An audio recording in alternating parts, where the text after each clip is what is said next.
Predstavte si, že sa zobudíte na mieste, ktoré ste nikdy predtým nevideli.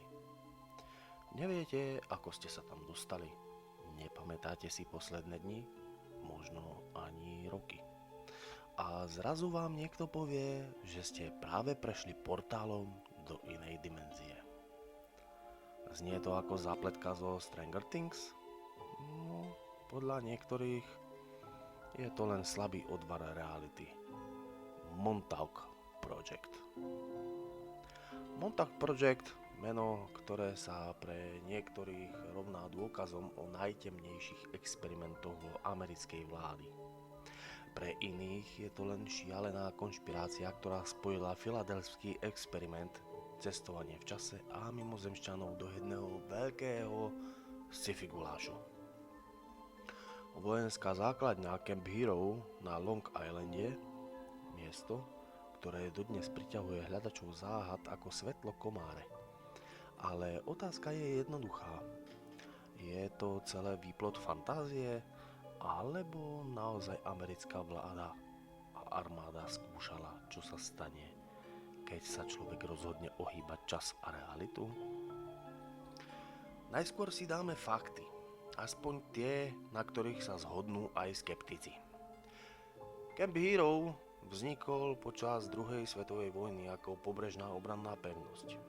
Strategická poloha Long Island mal strážiť východné pobrežie Spojených štátov amerických pred nepriateľskými loďami a ponorkami. V 60. a 70. rokoch sa však základňa postupne menila, až bola oficiálne zatvorená v roku 1981. A tu prichádza prvé, ale mnohí tvrdia, že zatvorená nebola nikdy, že za jej betónovými bunkrami sa rozbehli experimenty, o akých sa bežnému človeku ani nesnívalo. Prečo práve tam? Odpoveď je jednoduchá. Izolácia, podzemné priestory a úplná kontrola nad tým, kto sa dostane dnu.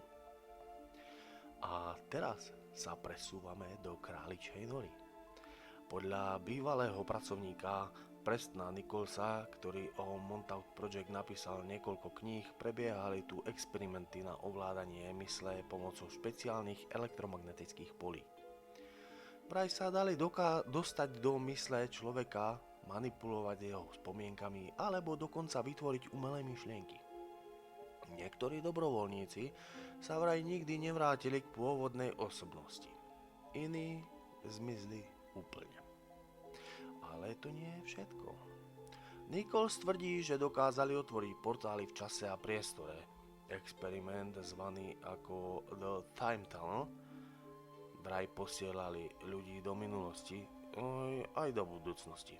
Jeden testovaný sa údajne ocitol v roku 6037 v prázdnom, zničenom meste s obrovskou sochou uprostred. A prepojenie s filadelfským experimentom? Podľa konšpirátorov bol Montauk pokračovaním snahy o teleportáciu lodí. Tentoraz však nešlo o lode, ale o ľudí. A aby to nebolo málo, objavuje sa aj téma mimozemšťanov. Konkrétne rasy známej ako Syrians. Tí mali údajne s americkou vládou dohodu. Technológie výmenou za možnosť experimentovať na ľuďoch. A teraz highlight. V jednom z posledných experimentov vraj jeden z testovaných dokázal materializovať vlastnú nočnú moru. A tá, podľa legendy, zničila časť zariadenia v Camp Hero.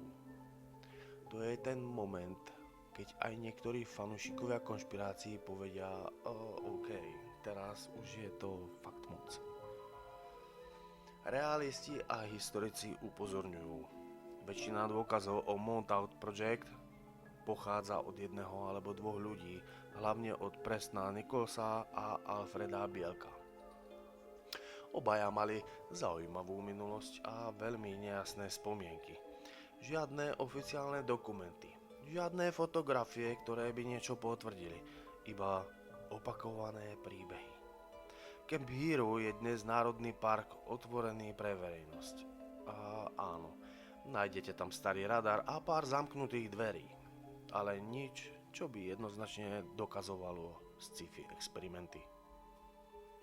Skeptici hovoria, Montauk Project je moderná mestská legenda posilnená popkultúrou. Fanúšikovia Stranger Things si možno všimli, že pôvodný prepracovaný názov seriálu bol práve Montauk. Náhoda? Alebo ďalší dôvod veriť, že na tom niečo je?